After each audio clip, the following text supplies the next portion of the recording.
Oh, I'm live. I'm live. Sue Costello. I was supposed to be on Sue Costello's show, and then for some reason I couldn't get on. So we're transferring the show to my channel. Is there a conflict of interest? Somebody's joining. The Mini Cook. I don't know who she. Hi, Mini Cook. Hi, Tanya. Hi, everybody. Okay, so I guess I'm waiting for Sue, and then she's going to join me because I was going to do her thing tonight. So now I have to be the center of attention, and she just sent me a text. What's she saying? Okay, that's what it will look like. Okay, but your face will be, okay, I know, Sue. I know, I'm doing it. I'm not that bad at technology. But now it's like I've got a monologue. It's like I'm Seth Meyers or James Corden, and I have to do it. And you're all looking at me, and you could turn the channel at any given moment. I mean, because you have choice. You know, it's just me tap dancing alone. Let's see. Oh, is that Sue? Oh yeah. Oh yes. Please join me. Okay. View requests. I am Sue Costello. I said, okay, great. Now how do I get you on? I think is that how I get you on? There. So now what do I do? Now is she going to have to text me? Now we're getting boring. We got to keep it going. You got to have a joke every 3 seconds in this business. Sue, are we here? Amy! No, this happened with Larry Clark and Fielding Edlow, not to drop names. No, they're really a fabulous couple who lives in LA, and they're writer, actor, performers. I'm plugging somebody who doesn't have anything to do with us, but I was just watching his movie called 3 Days with Dad, and it's with him and Brian Dennehy. He got all these amazing people to do his movie, and it's about like the last 3 days with his dad who died. And we were talking about how people don't talk about death in this culture. This is a prop cigarette from an audition I did on Zoom. I think you're just going to make it your show now. I just wanted to say we don't talk about death, but we should. It's part of life. Why is America so fucked up? I don't understand. I just am fine if I do characters. If I'm me, I don't know how fine I am, Sue. If You're I'm just awesome. me. You're one of my favorite people in the whole You're one of my world, favorite people too, because you have something, it starts with an H. Hello, it's called heart. I have a big hat. A lot of people don't have a lot of that these days. I don't know what character this is like I do this character, Barbara Taylor Suthenfeld, who's kind of a motivational speaker. I like the smoking death lady. No, this was for an audition, and I got American Spirit menthol because my friend smokes. My friend Gwen smokes. She smokes too much. But I thought I'd heal her with American Spirit menthol rather than whatever Capri. I think she smokes Capri menthols. Hey, let's talk about smoking. All right. We'll talk about whatever you want to talk about. Did you ever smoke? Did you ever smoke? I smoke 2.5 packs of cigarettes a day. I remember the first time I had a cigarette, it was my mother's True Green 100s. And we snuck. The long ones. Yeah, we snuck them. And we went and we smoked cigarettes at Helena Nilsson's apartment, and her father found the cigarette butts in the toilet, and he kind of laughed about it because it was the 70s and there was no discipline, and he's like, "Girls, you forgot cigarette butts don't flush down the toilet." And then especially the long ones. Yeah, and then I think I shaved my legs that day too. That was the first time, and then I got drunk on gin a week later. Okay, what prompted the shaving of the legs after the smoking? I don't know. We were girls. It was very being wild. Yeah, it was like a scene out of the musical Grease or something. You brought up Grease. We're gonna have to tell that story. Oh right. There are worse things I could do. Remember? Yeah, Sue was very good with my mom. She was very good with my mom. She came to visit my mom at the Hebrew home. Because my mom had a stroke, and my mom responded to certain people like who had pizzazz and energy, and it was really joyous because you got it. Well, because you have a big heart. Hello, I said that. And not a lot scares me. I go right to the humanity no matter what happens. And you have pizzazz. You know, there are people who don't have pizzazz. Yeah, I think you're born with it or not. Maybe, I don't know. You know, yeah, you're born with, you know, wasn't it Fran Lebowitz in the her shows?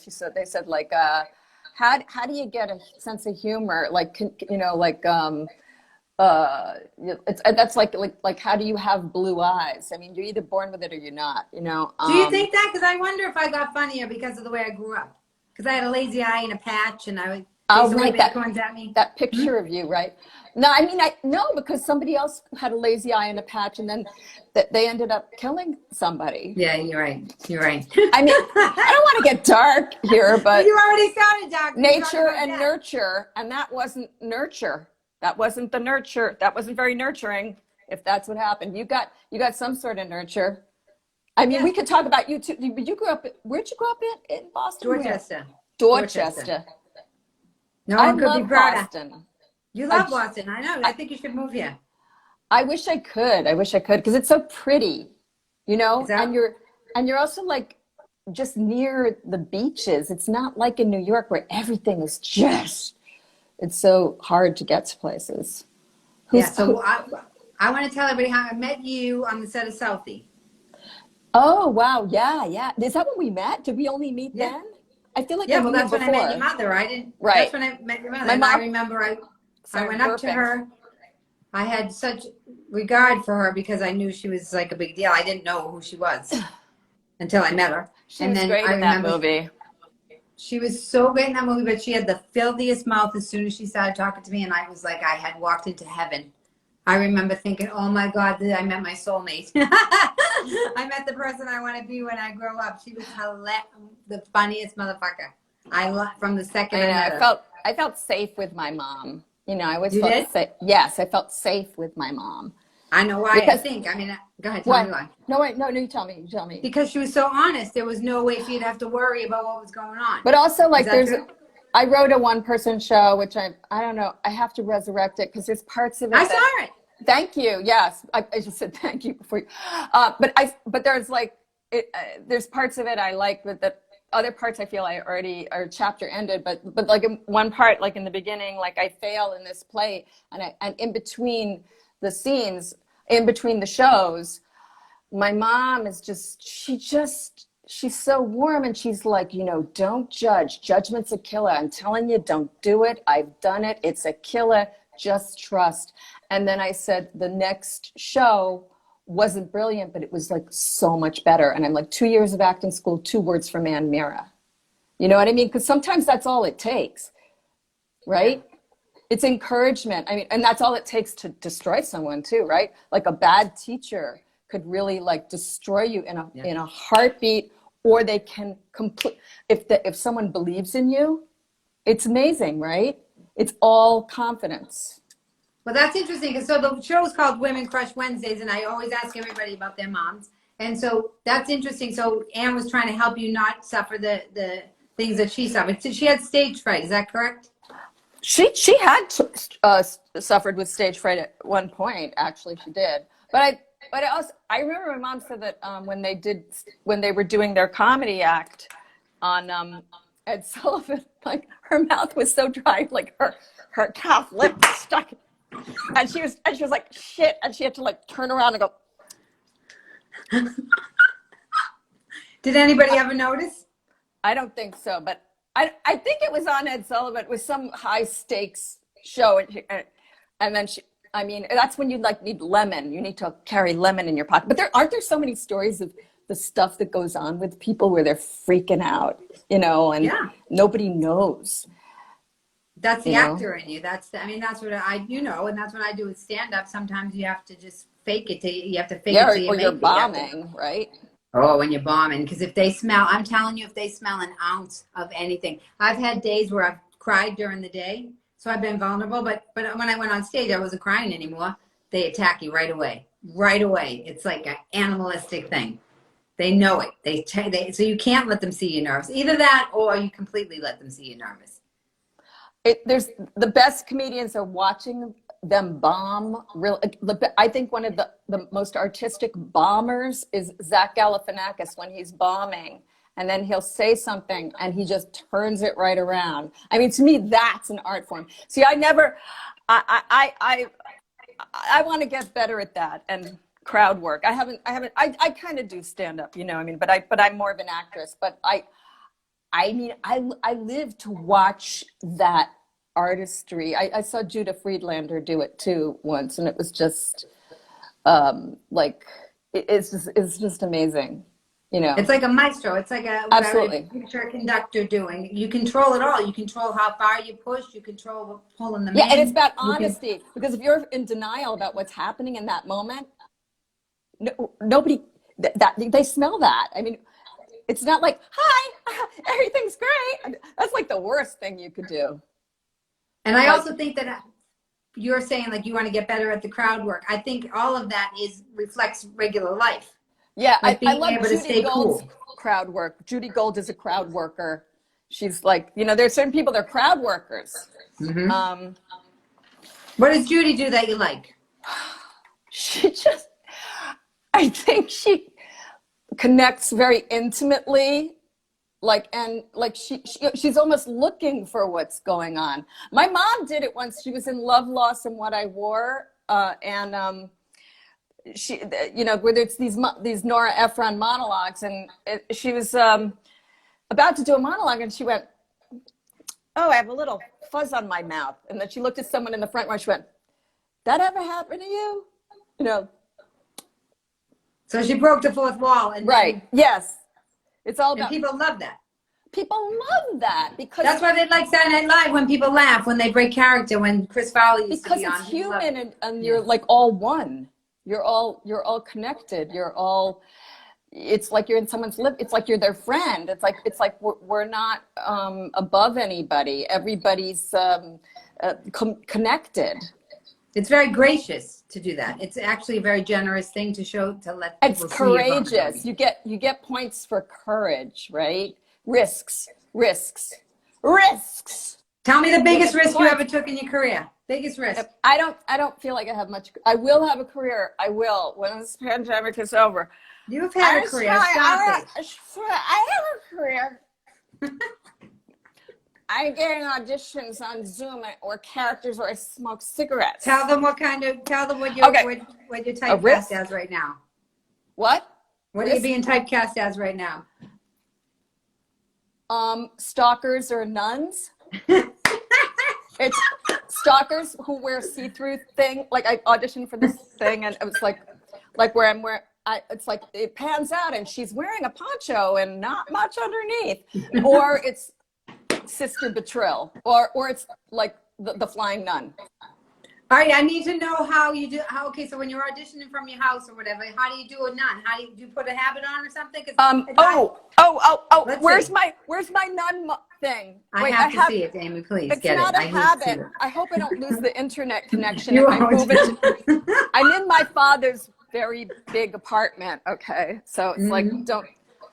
I don't want to like give a thing. Wait, I want to see. It's so big here that I can't It's very find big things. there. I've been there. It's very Hold on. big. Wait, where's the thing? Where's the thing? We have to see how Amy auditions. Oh, this is my nun thing. Here, hold on. Okay. All right, hold on, everybody. Amy's going to show us how it happens. There. See? And that's how you audition as a nun? Yeah, but I mean, you have to imagine I'm not wearing as much makeup. And what do you do with your body? Like, people don't understand, like, what goes on when they're audition. I want to talk about. So a nun would have to be asexual. So you'd have to, unless it's a sexual nun, which I doubt. It's usually maternal nuns. Yeah. And so what do you do with your body? Okay, so let's talk about I the don't difference know. between. I mean, you have to be in the I can't say exactly. I mean, you have to. It's I mean, I might go like this. I might go like that. I don't know. They don't have much of a body thing with the Zoom thing. It's like, I mean, sometimes you'll come into frame, but I mean, there's that's sort of using your body, right? You know, because if somebody doesn't know how to act, they'll just be like that. So No, and that doesn't translate. So auditioning well, I mean, through Zoom. yeah, you're like, you know, and you're thinking. You're not always looking at the person. You're like, you know, when I was a young nun, I wanted to have sex, but I knew I couldn't. So I became a whore instead. And But what about the stalker? That you have to bring different energy to the audition when you're being the stalker, well, that right? was like, that was an over the top character. Do you So pull from anything in your real life? That's what I want to know. Because Joaquin Phoenix says he I doesn't. think there's a little bit of a stalker in me. There is? Yeah, I've gone up to like certain famous people and said, I love your work. I'm an open person. I'm what they call an open person. Sue, I'm an open person. I know. You People come say, from an open family. People say to me like, just know you're very sensitive. And then I go, oh. And then I sort of go, I curl up into an embryo and I go, I guess life's going to be tough then. Why You're do they say very you're sensitive? Because Why? I think I am. I think I'm very sensitive. Someone once said you're fragile and strong at the same time. But isn't Meryl Streep? Isn't everybody? Not everybody. Some people don't have a soul. Yeah. But some people, no, I think I'm very emotional, and I don't think that's like something to hide. And I think like there are times where you're more sensitive than others, and I mean I bristle at certain things, but then I'll go, oh, this is a good note for my acting. Like I think I have a lot of pride. I think status is an issue for me. I don't mean stupid status like. I mean, for anyone who's I don't mean like my stiller name. I mean like, I think that, you know, like when people are online somewhere and then somebody, I don't know, cuts in front of them. We all like get really like freaked out by that. Or some of us don't. Some of it just rolls off our backs, but it depends on what day. And I'm not getting my period anymore, so I can't say it's when I get my period. It's just your I have no excuses anymore. But there's nothing wrong with being sensitive. So on my Sue TV show every day, that's what I'm talking about. I'm talking about finding the humanity and talking about the things that usually somebody taught me something great about if somebody tells you you're too sensitive. You should say, yes, I am, now respect it. Yeah. Instead of being embarrassed yes, I am. by it. Fuck you. Yeah, I'm sensitive. Boom. No, but just owning it. But don't you think that this thing comes out of being sensitive? Well, if you're trying to protect it, but if you're more comfortable in it, like if you take, because people usually use it as an insult to manipulate, to do whatever. Oh, my friend Jimmy Schatz just joined. Jimmy, what's up? Do you know Jimmy? No. Oh, hey, she's from Boston. She just says that to people. I know all Jimmys. That's all I know. My dad's a Jimmy. My brother's a Jimmy. Speaking of Boston, this show City on a Hill is so good. Yeah. Very good, right? Everybody's named Jimmy or Bobby. Everybody's named Jimmy or Bobby or Frankie. Well, okay. Chappie's in it. Jimmy Cummings is in it. The guy who wrote South. He's scary in it. He's very good. So yeah. He grew up to be a real. I mean, like he's really like a real dark character, and that your friend Chapman, Kevin Chapman. He's authentic. But he's like, because he's from that.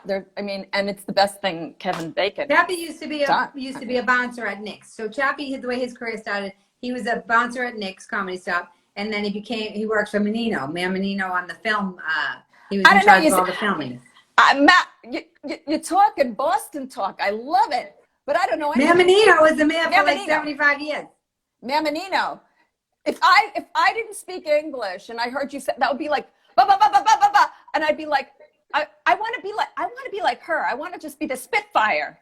Can I say something that sounds really superficial? You just don't age. You've got this blonde hair and you've got a young spirit.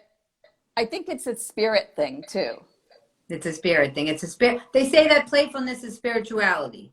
So my dad had it too. Oh my God, your dad was when he saw my one person play, I'll never forget it. He almost he took his hat off. He said, Sue, that's what theater's supposed to do. It's supposed to change you as a person. He was the kindest, most generous. Can I tell them about the time in Nantucket? Can we say a nice thing? Can I tell them how cool your dad was? I know you know he was. But of course you remember, can. What was the guy's name? Frank Langella. We went to see Frank Langella speak, remember? And Nantucket is where your father's lived his whole, and your mother and father were famous there forever. Right. And, remember It was so you funny wanted because to when I wait went inside. up, I just keep that thought. I went up there during the pandemic. I'm on Main Street, and a guy, he doesn't even say hi to me. I didn't even know him. He goes like, "I spilled coffee on your dad at Mass General when your mother was getting her heart surgery." Like that's Oh. all he says. That's So not even like you're a person. no, but it was no, but I mean the point being that it's so close in Nantucket that he's God. like, hey, he knew who I was, and like it's just, it's sort of a unique place in that. But anyway, And yeah, and your dad was so gracious. He knew how famous he was on Nantucket, and it was Frank's moment. Frank was the speaker and everything. And he said, come here. And he took us out to lunch, but he said, come over here for a second. He goes, I want Frank to get the press when he walked outside. And I remember thinking, talented people, I'm telling you right now, real talented people have graciousness like that. Your dad. the cream rises to the top. And your Right? mom had the same graciousness. And your mom never changed. When we were at the chateau, I remember they were at the pool. The employees had her email. She was friends with the employees. One of them came to see her in Love, Loss, and What I Wore. She was friends with all of them. Say that again, because people need to, like, she was Well, friends she was with like, the employees. someone said she was like the grown-up Eloise at the Chateau Marmont. You know, Eloise, who was the little girl who lived in the plaza. She was like Eloise grown up, but at the Chateau Marmont. She knew everybody. She ran the whole job. I remember she was up on the balcony, and we were all downstairs by the pool, and she came over the balcony, and she was like, Jerry, Ben's on the phone. She And I was like, we were in Dorchester. She screamed, yeah, like, Jerry, Ben's on the phone. That's hysterical. But they must have loved that. The people visiting were like, oh, we're in Hollywood. This is crazy. They loved it. Okay, I loved your scenes with your dad on Kings and Queens. A lot of people are saying that, Amy. What? A lot of people are writing that they loved you on Kings and Queens. I have to put on my glasses to see it. Thank you. Yeah, I feel like I worked really well with my dad. How could you not? He cracked me up. Can we talk a little bit about how you just spent time with him, or do you not want to talk about that? Yeah, you can talk about that. Because you I spent a lot of time with him in his aging years when he was kind of going downhill. And it doesn't go uphill. It doesn't. I mean, what else? We're all going downhill. But no, sometimes we just like. One time, I literally like did the entire album of Gypsy for him. Because like I said, I just was like singing him a song and I thought the song I'd sing for Jerry is some people can get a thrill knitting sweaters and sitting still. That's peachy for some people, but for some humdrum people, I suppose. But some people ain't rose. Because he kind of was like that. Because he was like, you gotta do it. You got to put it out there. You got to do your characters, which I haven't done enough, but I will be doing it, Dad. I will be. I'm just coming out of this pandemic and the experience of taking care of declining parents. Yeah. Because the women do it. And it's interesting you're saying that because Lindsay Boylan. So Lindsay Boylan was on my show 2 weeks ago. She's the woman that just came out in the New York Times accusing Cuomo of sexually harassing her. Yeah, I heard about that. I saw that on your thing. I just got a snippet of it. I didn't catch the whole thing, but she was very eloquent last. She's running for Manhattan Borough President, and she talked exactly about that, about how women are the caregivers. She talked mostly the whole episode. Or gay men. All gay men. So what happens if there's not a girl, it's a gay man? That's what I hear.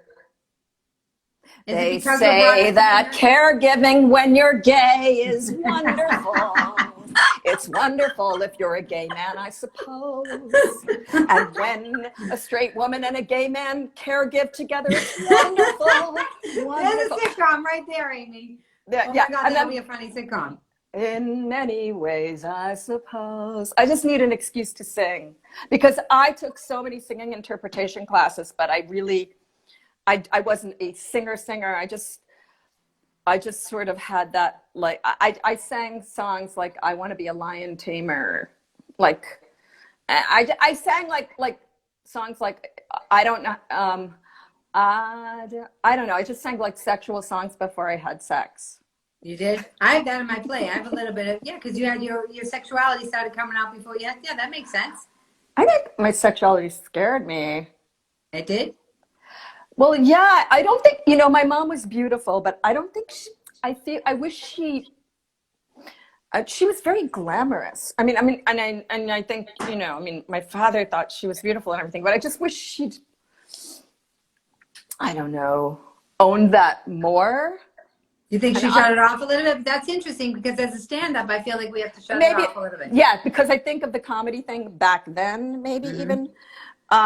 She was always female. She was always feminine because it was Jerry and Ann doing the Irish and the Jewish thing, and she's the Irish girl and he's the Jewish guy, and they're a couple, and they're getting together romantically. But I just feel like, I don't know. I'm thinking about me, not even her. It's like maybe I don't own my own beauty enough. Maybe I never had a role model enough to at the same time, you don't want somebody like who says, honey, you're 17, now you can get your first nose job.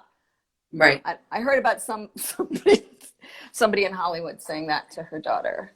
I just think my mother was. Well, her daughter probably wasn't funny. Can we just? No. I want to go back to that thing, that being funny and being sexy. That it's an interesting mixture because, think about Carol Burnett. Think about Lucy. Right. Lucy was gorgeous. Toady. You never really thought of it. Right. That way. But back then it was like Toady Fields and someone was saying this. It's interesting, like with Marvelous Mrs. Maisel, like would you never really did back then see like a pretty girl being funny, It was always sort of the girls who were a little off, a little kooky, a little not so good looking.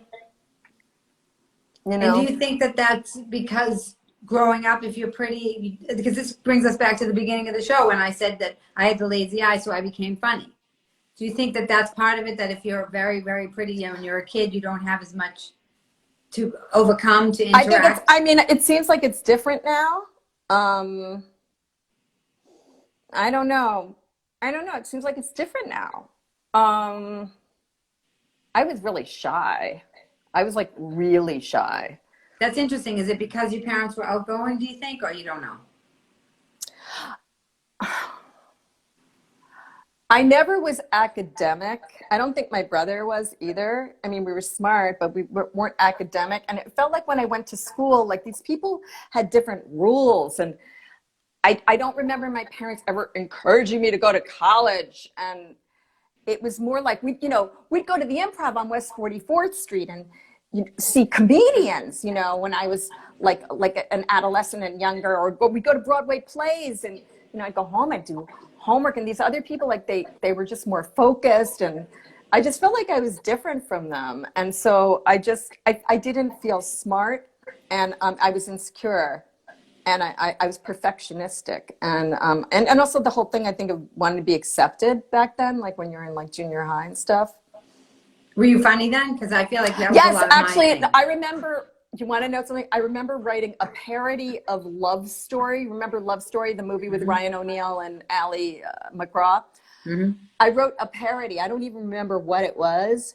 And it was called Bus Story. And I don't even remember what it was. But I thought it was really funny. And my English teacher was such a dick. Sorry. See, it's funny because you said that earlier. A teacher can really encourage. Oh, yeah. You, and he goes, is this supposed to be funny? Oh, no. So the first time I ever did stand up, and again, I'm really an actress. I dabble in stand up, but the first time I really, did something on stage where made people laugh, my first thought was, fuck you, Mr. I don't want to say his last name because he died recently, and a lot of people liked him and everything, but fuck you, that English teacher. That was like the first thought I had. That is how powerful someone like that is. Mm-hmm. And then I remember I imitated the Ivory soap commercials. I used to do like imitations, and then I'd imitate certain teachers. Like I did characters, I did imitations. And then me and my friend Gigi, who's now a cardiologist, we used to, oh my God, we did like these characters. But then if you saw us, we would behave well in school. I was very shy. And then for some reason it said, I looked at my old report cards and said in French class, I wouldn't shut up. Because I don't think I understood what was going on, the French class. But see, that's funny. That's a juxtaposition where you felt like you were shy, but yet you were talking. Isn't that? I feel like a lot of people. Yeah, it was like Amy needs to be quiet, and then in the other ones, it's like, well, Amy's coming out of her shell. She's a very fine blah, blah, blah. And, but she's a very sweet, smart girl. She just needs to participate more. And then for some reason in French class, I didn't shut up. My French teacher told my father I was special needs. Oh, that's really bad. Well, that'll mess you up. Well, then did you feel like you were cuckoo? No, I felt like I was mentally like she was handicapped. Yeah, you felt like you were mentally handicapped, right? I had something similar where I think I was sort of off the cuff. It was inferred that there was something wrong with me from some shrink. And I do remember feeling, kind of like, am I crazy? Yeah. But that's what they did to women a lot. It's not a good. Yeah, especially when you're emotional and you're out there and you're expressing your emotions, or you're. Hold on, Art wants to know. Or you're angry. Art wants to know if Marvelous Miss Maisel is correct for that time of the era. Do you think that it portrays it correctly? Well, I mean, I think it's a fantasy show. So, I mean, like I was saying, I don't know if a girl that pretty would be doing it, but because someone had mentioned that, I thought, oh, I never thought of that. Yeah, that's probably true. But yeah, I love the show. People either loved it or hated it. I mean, I thought it was really cool. And it's really cool because my parents performed it upstairs at the downstairs. And Amy Sherman Palladino, her father was Don Sherman. And I remember him being at my parents' apartment, like they were writing together. Don Sherman and my parents were writing. So she came from that era. So, I mean, I really love that show exists, that it's shared with the world. And that's interesting because the clash of the two cultures back then, a woman might not have been able to be that pretty, but she has to be that pretty in order for people to watch it now. Right? Well, Hollywood's Hollywood, right? Or what about her stand-up act in the show? See, this is where I would have to step in and say, I wish they got a stand-up to play her. That's what I would say. I thought she did a good job. I mean, I kind of thought it, okay, yeah. But he wants to know if it was realistic. I think back then being a woman doing stand-up, here's the thing. So if we're looking I think it's back, a fantasy show. Yes. I mean, is there one where she like bares her boobs? I mean, that's not really going to happen, but it was funny, right. And also, the culture that we're in now, the way women are treated, they're never going to expose really how women were treated. So it's a lot of the propaganda that goes on in the entertainment world where they reframe it to make it seem just enough. It is propaganda. We'll do a show about a woman. Huh? It is propaganda, isn't it? Yes. We'll do a show about a woman, but we're not going to do it too much about a woman because we don't want them to get too strong. Just like they do the movie posters. The movie posters, the only parts of the woman is in it. When she's the lead and the guy's the lead, they'll put the man's whole body in it and the woman's only part of her body. Yeah. Well, sex is sex, right? It's like, it just goes. But that's what we were just talking about sex and funny, being sexy and funny. Like, is that allowed? Are we allowed? There's an interview of Cabot interviewing Carol and Lucille.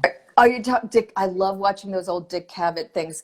It's so funny because I was posting on someone's Facebook recently. Someone was talking about like how women were treated as property, and for some reason I went down some rabbit hole where Chad Everett is such an asshole, and Lily Tomlin walks out because he's like, yes, my wife is one of my favorite animals. Like, I have horses and I have ducks, and my wife is my favorite animal. And Lily Tomlin goes, oh, what did you just say? And she walks out. You have to see it. I'm going to Google that now because Lily Tomlin also walked out on David Russell when he called her the C word. Remember? That happened right before I did The Fighter. That happened right before I did The Fighter with him, and Christian Bale had just flipped out on the lighting person. So I was working with David O. Russell and Christian Bale, and they were these secret videos? No, they went everywhere. Went all over the place. No, but I mean, like, did somebody videotape them and they didn't know it? See, I feel a little bad about that. You do? Well, just because it's like, you catch somebody on their worst day and they're a public figure, and then I don't know. But I mean, calling a woman the C word at work is a bit. Oh, yeah. So he called her that. Oh, wow. And now he's a very successful director. Yeah. So that the only defense I have in that is that it's been kept under the covers for so long and in the dark about the way that women, like, no one could ever speak up. So I don't have as much of a problem with that being filmed and put out there because. Right. People need to see the horrificness of it. That's why Lindsay coming out and talking about that thing, what she talked about with Cuomo. That's the second time she brought it up. She said it on Twitter before, and everybody's like, I was reading the comments on the Times, and I just find it interesting the way they blame the victim a lot. Oh, Ella, What? my Ella, niece hi. Ella. Hi, I'm so Ella. happy. I put on my old lady glasses that moment and saw my niece. Hey, Ella. This was supposed to be on Sue's Instagram, but it didn't work, so now she's here. So Amy gets to run the show I have now. to see you one of these days, girl. I know, I is miss you very my much. niece, who is very talented and wonderful and beautiful inside and out. And Is Ella in the acting business too? she sure is. Look at that. She's going to Juilliard. I don't want to say. She says she misses you. I miss you too. We have to get together. It's been too long. We have to have brunch here at the house. Brunch at the house. Let's have brunch here at the house. Julia, that's nice. I think, oh yeah, well, she's very talented. And I just want to say, can I say things about you, Ella? She's a real humility about her. And she's a good kid. That's all. I'm not surprised that your whole family's like that, Amy. Everybody, I mean, your mom and had the employees. she's sharp. She's sharp. She's Scott sharp. Krinsky says hi. Hi, Scott. Scott is a wonderful comedian and a wonderful actor. Hi, he was Scott. on Chuck, and he was in. Look at me. I'm just going to plug everybody. My niece, my friend. He was in the movie Tangerine, that gay movie. I guess. Oh, I know what you're talking about. Yeah, that was great. Yeah, he plays the John in that movie. Ha ha ha. Hi, I'm gonna have Ella. to go back and Google it. Oh, it's that Melanie Hutzel is on. Melanie Hutzel, who does the most incredible Jan Brady, and more. Okay, go. She's got a lot of work to do. She's going to Juilliard. Did you do Jan Brady when Jan was in fact, I was like, don't even come for brunch, because when you're going to Juilliard, who the hell has time for brunch? She might have time to at that age. Forget it. I love her too, but you're a kid and you gotta do your thing. I don't know. We're living this pandemic. I feel like we're coming out of rubble, and we're all like wide-eyed coming out of garbage or something. Yes. Can you imagine what it's going to be like to perform for the first time? What do you think that's going to be like? I think it's going to be like it never went away. You do? I do. I mean, I think it's going to be. Someone said, I think it's going to be like. It's almost like we're performing for each other. There's different kinds of performing going on. I mean, I think it's what I was going to say something. Short-term memory loss. I feel like it's going to be more powerful because we haven't been able to perform. I feel like we're going to. I think someone said in 2 years it's going to be like the Roaring '20s. Yes, I agree. Well, I think even when Joe Biden won, it was like the end of World War II. Were you here in New York when that happened? That was unbelievable. No. It was the most incredible day. It was like I was watching CNN and I heard it, and then I literally heard roars from the street, and I was about to go out anyway, and then I went to Broadway and everybody was honking their horn. I mean, because it's the Upper West Side. There's nobody for Trump. I don't know if people are watching this who are for Trump, but I mean, you could be a Republican. I don't have a problem with that, but if you're for, I'm not a Republican. If you're for Trump. No, I know you're not. But anyway, I don't know. If you're for Trump, maybe you have to think a little. That's all. That's how you feel.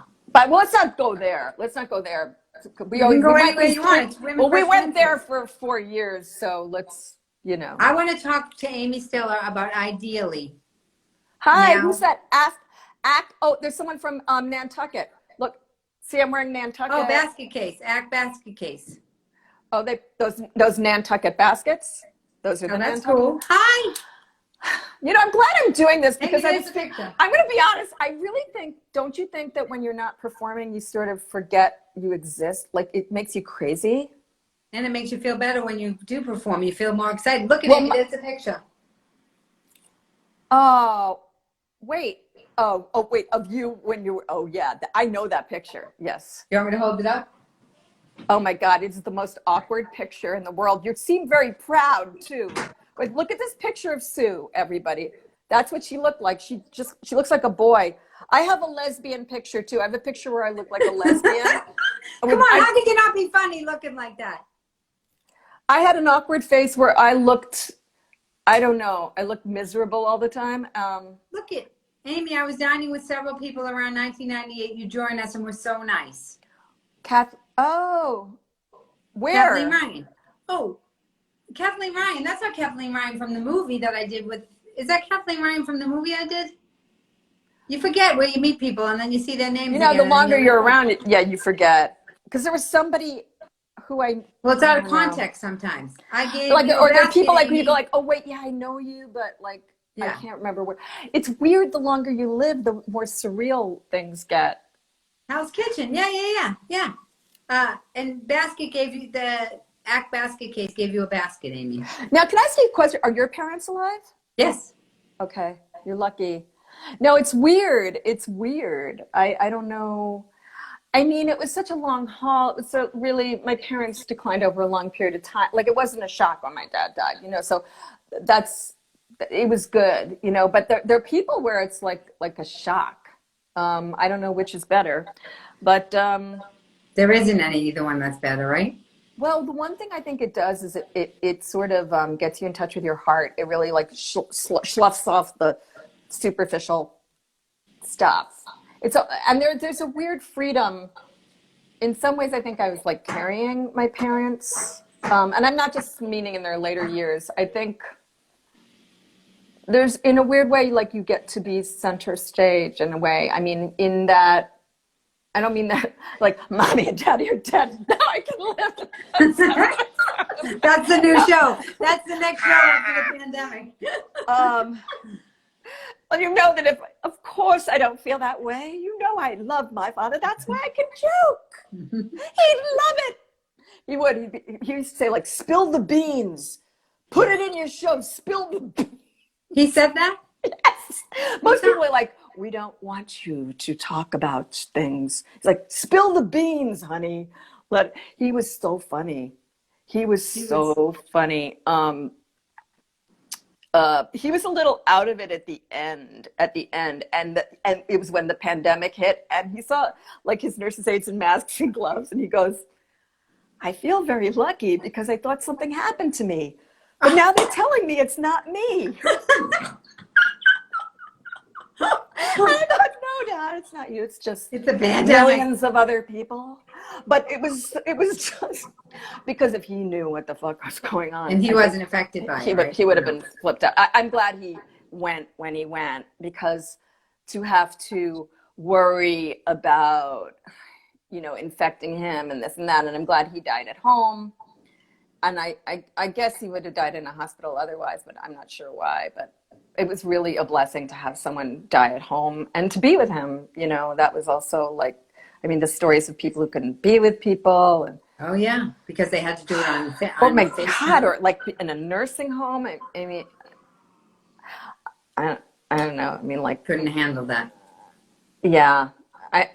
I'm very careful about this, but some people are a little over the top, and this might not be the popular thing to say. I mean, better safe than sorry, but someone was like, don't touch me. I'm like, you can't get it if I touch your arm.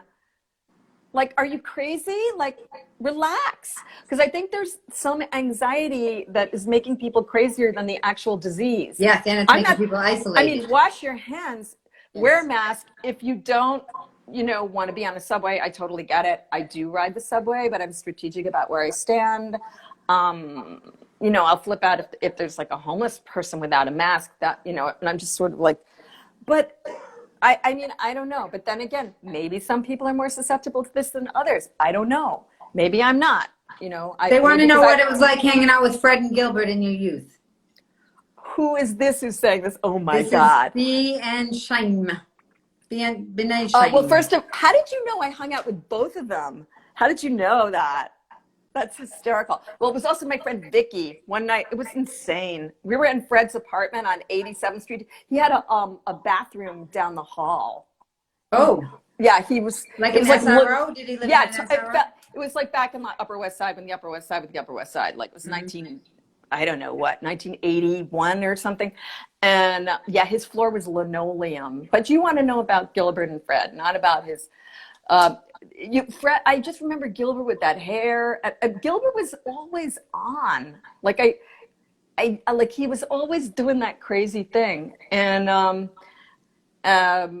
Fred spent a lot of time at our apartment. And I have these photographs that Ben took of me and Fred. And on the back, there's a stamp. And Ben had a dark room. Back when you had dark rooms, it says photo by Benjamin Stiller. Hilarious. Do you still have it? I do have them somewhere. Did they have wild parties when you were growing up? Did they have all sorts of people? Oh, actually, Gilbert said so. Oh, that's so funny. Someone said something about as dangerous as air. Emerging view is that surface contact is not. I don't think surface contact is this. I don't think. Anyway, but here's the thing. My parents had this New Year's Eve party, and I remember my mom said it only lasted 4 years. It was just 4 years because it became this. They didn't plan it this way, but it became like this Hollywood party. And I don't know what happened. It started 1 year, and it was around the time my dad was doing Hurly Burly. And me and Ben we were living at home then. We were like just at the tail end of leaving home, and it was like, Dad's bringing William Hurt home today. And we like sat and listened to William Hurt talk till 2 a.m, drinking white wine. And we weren't drinking white wine. He was drinking white wine and like just pontificating about theater. And we were like, I was of course in love with him. Ben was obsessed with him because he was this brilliant actor. And my father was like part of the gang in the, in the cast. But so it was around that time we would have this New Year's Eve party. And then 1 year, like Francis Ford Coppola came. Kevin Spacey was there because he was understudying in Hurly Burly back then. It was just, I forget, there were just lots of famous people, and it was wild. And then 1 year someone was like, hey, I wasn't invited to the party. And I think my parents, I don't know, the money ran out or something. It was like because showbiz, you're up, you're down. Yeah. And I don't know what, it was sort of a little bit of a low period, and they weren't having the party. And then people were like, I wasn't invited. It's like, no, there's no party anymore. And that was the end of it. It was only like 4 years where they had it. Yeah. And it was just so exciting. It would be like Sylvia Miles. Remember Sylvia Miles? Yeah. She was, if any of you don't know who she is, she played the hooker in Midnight Cowboy. You can't miss her. She's like a real brassy woman, older, but like she'd be sitting in the kitchen, like wearing like some low cut thing with her boobs spilling out, talking to my mother's cousin, the priest. Like it was like Sylvia Miles and Father Mira.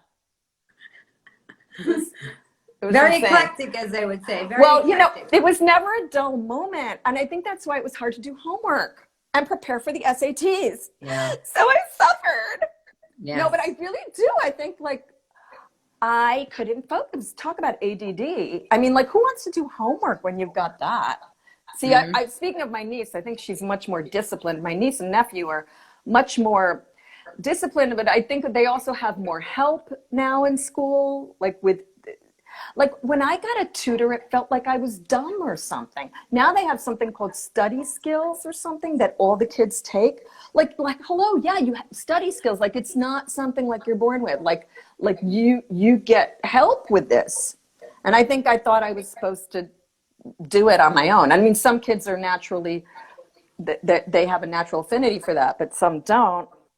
Well, and also back then there was more access, and it was more when your mom and dad were famous. There was more. It's much more like closed off now.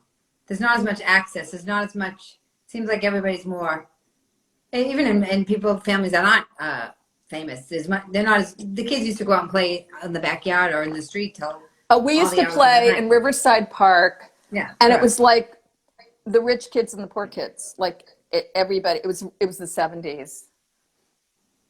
Yeah, now everything's much more isolated and segregated, and kids can't go out as much, and they're more online. And then there's a story. There's a story. I think my brother has told it on talk shows. But where some kid stole Ben's bike, and then Uh-oh. they found the bike. They chased the kid down, and they got to the place where the mother's like, please don't, please, my son's a good boy. My father said, okay, he can keep the bike, and then my dad like bought my brother another bike. Aw. I know. Please do this more. I could listen all night. We I should know. do it more. I know. There's more. Right? Brian what else Farrell just joined. What else you asked me some questions on the thing like Yeah, I wanted to know if when the earliest time, did you ever notice sexism? How old were you when you first noticed that boys got treated better? Do you have any memory? because like I went to the UN school, which was very, there were kids of different races, different nationalities. I got a sense like it was very progressive and, you know, sophisticated New York City. So I don't think I really felt that. But what I did feel in the 80s was that there weren't parts for women, or people kept saying, you'll get parts when you get older. And it was just this sort of, I'd wake up in this despair. And plus, I didn't know who I was. I was a late bloomer. I was very not comfortable in my own skin. I didn't know what to do with myself. I mean, that's when I started to do comedy, because like I did this Jane Fonda impression, and that's like where I did this whole video called like, hi, my name is Jane Fonda and I'm doing a new video called How to Prepare a Role. So why don't you put down those barbells and let your imagination do the working out for a change? And it was like, oh my God, that's the first thing I would have bought that. You know, and it was like, but it was almost like it wasn't my talent, it was a skill. And I really wanted to be, I kind of wanted to be Jane Fonda, you know? But it was just, it was very hard for women back then. And someone else was saying this, and it was very interesting. I think it's not just for women, but just like casting directors were meaner in the 80s and 90s. And they got away with more because there's no internet, just like we started with the that's interesting. Thing.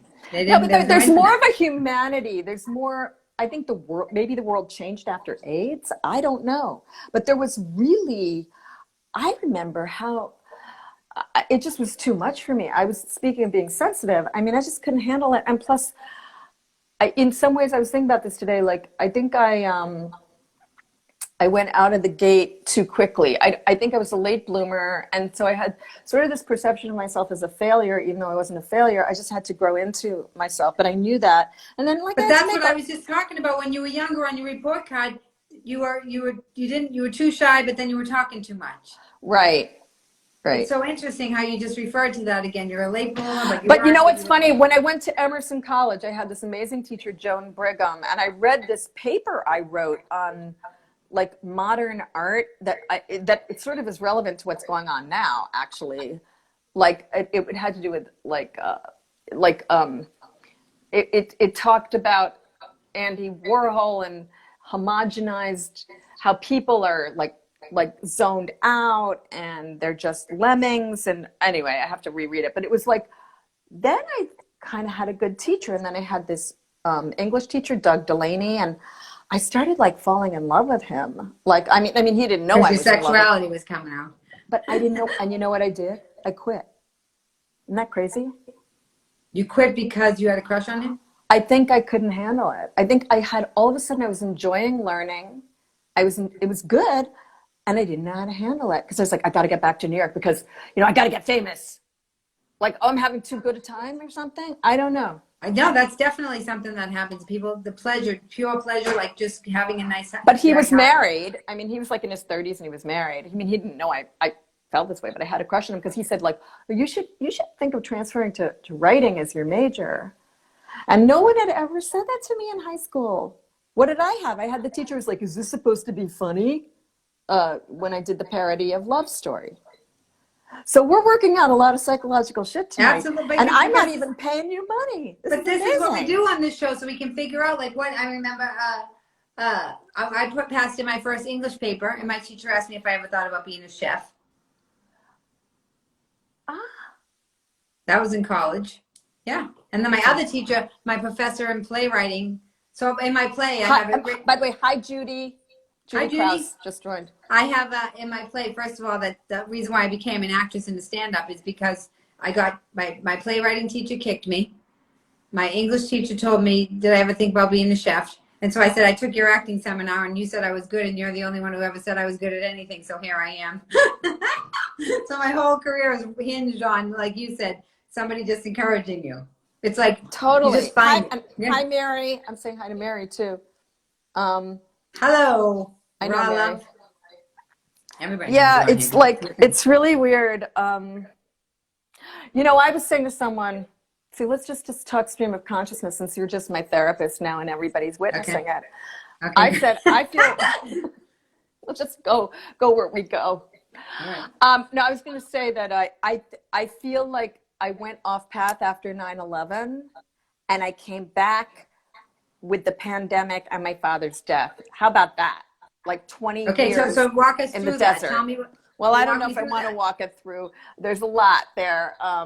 There's a lot that's private, but I mean, I just feel like Well, just give us a roundabout. I think when I turned 40, I think I'm into astrology a little bit, and there's something called the Uranus return, which is basically the midlife crisis. When you turn 40, you kind of like lose your mind and you kind of like go wild. It's epitomized by like the guy who, tries to act young, when he's 40. But I mean, that's when I went to LA and I got involved with a comedian, and it was almost like the Wizard of Oz. Like I went to Oz, like LA was Oz, and some of it was wonderful and some of it was terrible, but I just kept saying I want to come home. And then I came back home, and it's almost like time doesn't exist. Like, because I do believe now we're getting into really wild things to talk about. Somebody was saying this the other night where I was watching something and they were talking about time. It exists on the physical plane, but I think that it's almost like it doesn't matter how long it takes you to get it. It's about getting it. Mm-hmm. And when we think like that, then we get a little less anxious about aging and all of that, because sometimes it just takes longer. And then sometimes you get quantum leaps with other stuff. And I think that it was like 20 years in the desert almost to come back to me.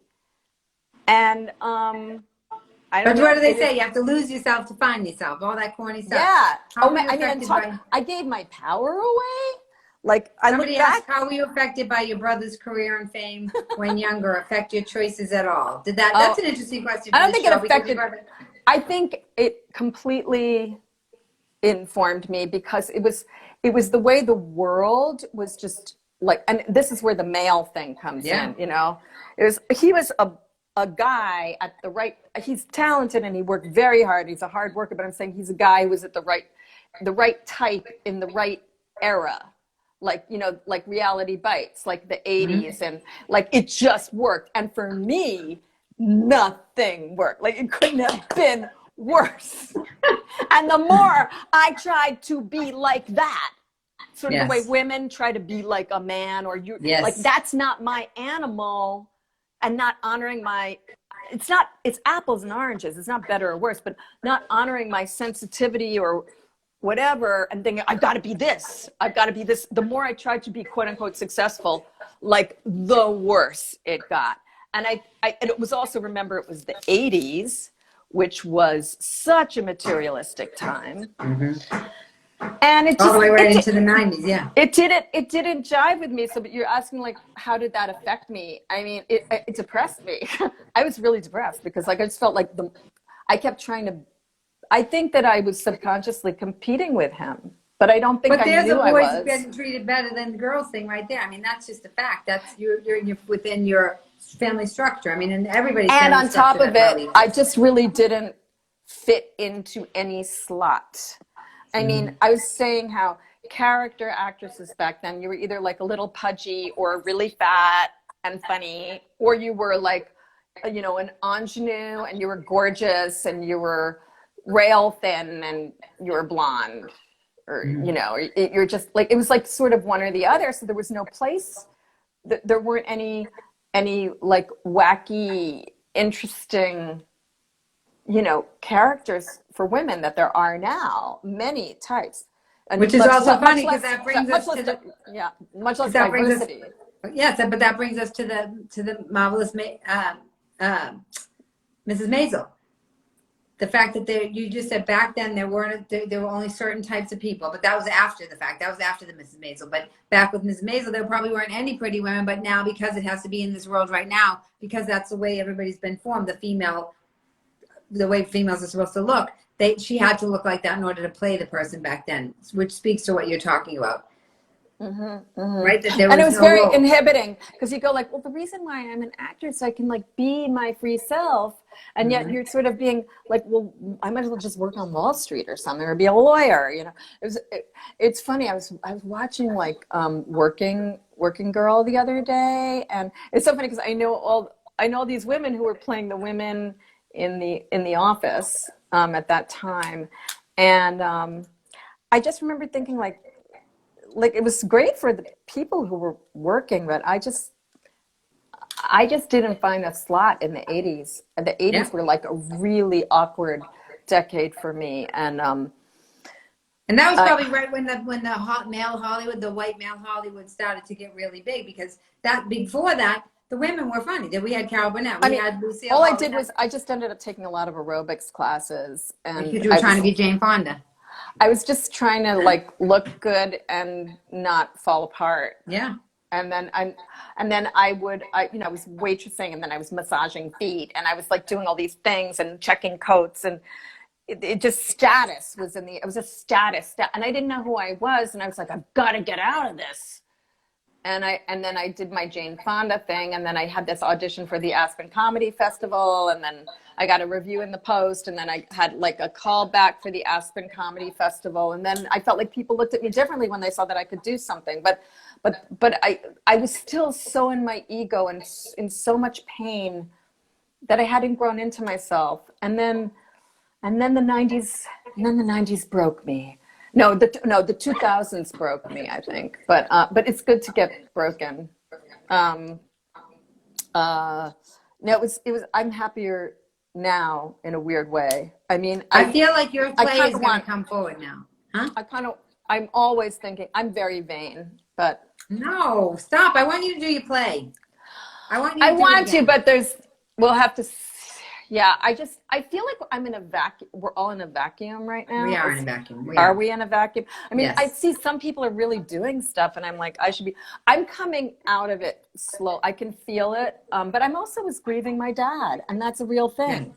And I don't think that, the culture not to sound hokey, but the culture doesn't honor that. And I'm like, okay, I'm starting to feel a little better. I mean, today I was like crying for some reason. I don't know why, but I think because there's just no noise now, I kind of cleared my space, and then I'm like, oh, I really was just feeling like I missed my parents today. But basically, it's funny because I remember thinking like, God, what's going to happen to me when my parents die, because I'm so close to them, and then it's happened and I'm okay. Isn't that interesting? Yeah, I said that on my show yesterday. There was a man who's in a wheelchair, and he was talking about ableism.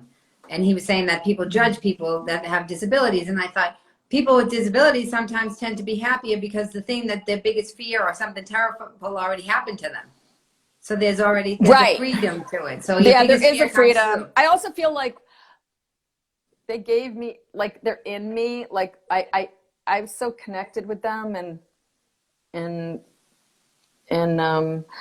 I also think, it's like life will change. Like if you're having a bad day, you're gonna feel better tomorrow, and you have to pay attention to I don't know. I'm giving therapy to the people out there now. I don't know what part of No, they need it. Everybody needs a therapy. Well, I just think that like you have to pay attention to what jazzes you. Like, even if it's something as simple as I watched Drew Barrymore's show today. I kind of like her spirit. Like I want to do something like that. Like I don't know, like something like that. Like what makes you feel alive and what doesn't make you feel alive? Well, then don't do that. Like, go where the light is. I don't mean to sound corny, but really, and let that lead you, and don't let perfectionism get in the way. Is that my cousin Kathy? My cousin Kathy Raffy, Kathy Gartner Raffy just joined. Everybody loves you. You're so very talented. Kathy, you know what I was saying earlier? Kathy, thank you. You're so very talented, and we look forward to seeing more of you. That's why I had Amy on this, because I want Amy to be seen. It's just like I've been through a lot in the past few years, and then my dad dying. But Kathy, I was saying to Sue how I was talking about the New Year's Eve parties and how like you'd see Sylvia Miles with Father Mira, like well Sylvia Miles's boobs are spilling over, talking to Father Mira as he's trying to convert her to Catholicism. That was the Stiller parties in the 80s. That was pretty funny. Amy, the rule of comedy is tragedy plus time equals comedy. So I'm thinking when you move through this a little bit, you're going to be free and you're going to be very, very, you're going to come into your own and you're going to do your play because you already have your play. No matter how many I think it's about being able to receive success. Yes. You just said that you ran away from it. You just said it. You said everybody does that. We all run away from it. 5 minutes before the finish line is usually But I don't think successful people run away because there are people who are quote unquote successful, but are they successful because they're not happy? There's many ways we can mess ourselves up. Sabotage, yes. Like, Sabotage is huge. And I think, I don't know what I'm sounding like. I used to go to Marianne, by the way, that's how I got through the 80s was I'd go to Marianne Williamson's lectures. I really lived for Marianne Williamson. I think that like the job at hand is to love yourself. And that means exercising, eating right. That means like really like if you're loving yourself, then the rest falls into place. Taking a shower. Like basic things. That's what everybody needs to do right now. Because nobody ever talks about that. Well, and also like exercising, which I resist, and then when I do it, I feel better. But like when I don't do it, it's a subconscious form of self-sabotage in a way. Yeah. Yeah. All right, listen, we better wrap it up before we get kicked off because I don't know how long they let us stay on here, and I want to make sure we have a formal goodbye. We should do this again. Yeah. Yeah, this was really fun. I'm glad we did it on my channel. Yeah. Hi. Now everybody saw you. The Instagram channel wars or something. All right, will you save it when you're done? Will you make sure you save it so that it's on your thing so that I can make sure How do I make sure I do that? Like when you hit the X, it's going to say end video, and then it's going to say save to IGTV, and save it to IGTV, and then it will drop down on your page, and then I can take it from there and put it on mine. This was really more fun than I thought it would be. I know. I kind of had a weird day. Yeah. Sometimes you need it. You need to talk and see people and thanks for doing my question. You need to, like, you're going to feel better. You can't, sad isn't like, I remember I had somebody teach me, like, you can be sad for a little while and then it's time to not be sad. And then you can be sad again later. It's like, if you get too far into it, you get yourself in trouble. Oh, I just want to see you guys tonight. What else is, someone is saying, what else? Okay. They had fun. Somebody said we should do it again. Yeah, totally. Hey, Mary. It was really good to see Mary. Okay. Yeah, maybe we'll think of topics or something. So, I don't know. Let's keep our eye on the donut and not the hole. I hope to see you very soon. I miss Unless you there are desperately. donut holes, and then it gets complicated. I miss you desperately. I like to talk. You. It's fun. I know. And you are just like a really good spirit and somebody who, is really just shoots from the hip and also has a big heart. It's also very funny and courageous. And, you've had your own challenges too. And you've been through a lot. And, and you have depth, so that's cool. Thanks, babe. All right. All right, I'll see you soon. Bye, everybody. Thank you. Bye. And I will save this. Okay. Bye. All right, save it.